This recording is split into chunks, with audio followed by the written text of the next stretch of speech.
and out into a low, swampy meadow of deep oxbows. Only minuscule shiners, crawfish, and escaped goldfish swam here. Farther and farther I went, until the stream joined a larger river and passage was blocked by a fence that a wealthy landowner had erected. Inspecting a map at the library, I found that this was a significant juncture for my stream. As with my pond, I had annexed the stream and referred to it now as mine. The point at which it was no longer my stream was where it entered the Byram River, a flow that during the times of Native American sovereignty was called the Armonk, or fishing place, but which, according to one local legend, the English renamed because of the native tendency to pester white men with armfuls of shad and herring for trade, and the endlessly repeated entreaty, "Buy rum, buy rum." The Byram continued south for another 10 miles after the juncture before widening and finally emptying out into the sea. The beginning of an idea came to me. Several $100s made it into my account after an ersatz bar mitzvah that my partially Jewish family cobbled together for me when I turned 13, and through a debt-leveraged matching grant from the depths of my mother's complicated finances, I was able to purchase a used aluminum boat and a 20-horsepower outboard engine.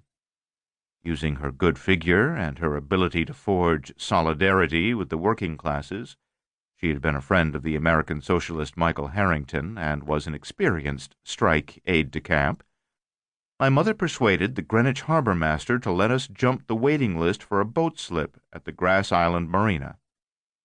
By the summer of 1981, I had a boat, a place to store it, and several thousand square miles of sea for my own use. Better hunting grounds had been found at last. This was not the time of child seats or swallow-proof soda can tabs. No safety seals secured Tylenol bottles or yogurt containers. Today it would be considered parental negligence, but in that first summer of boat ownership my mother would drive me down to the Grass Island Marina, seatbeltless, in her black second-hand luxury edition Chrysler Cordoba, and drop me off at my third-hand boat. As I finished dumping my gear out of her trunk, she would light a Dunhill cigarette, cough heavily, and then, with a glance in her rear view, speed off into the childless afternoon ahead of her. So at the age of 13, I learned how to navigate and fish on the sea by myself. It wasn't difficult. I'm sure most children, given the opportunity, could have figured it out. Once upon a time, being 13 really did mean you were a man. But the feeling of steaming out into open water in pursuit of wild game, leaving the financial and physical constriction of mainland Connecticut behind, was exhilarating. I did not have a GPS to plot my position or sonar to help me find fish. There was no cell phone to check in with home. I learned to find quarry by chasing flocks of diving terns or following a line of rocks from the shore with the assumption, usually right, that they indicated similar fish-holding rock piles down below the surface. If a rivet came loose from the hull of my boat, a sometime occurrence since the hull had not been anodized to withstand salt water, I would slip off a flip-flop and hold the errant piece of metal in place with my big toe.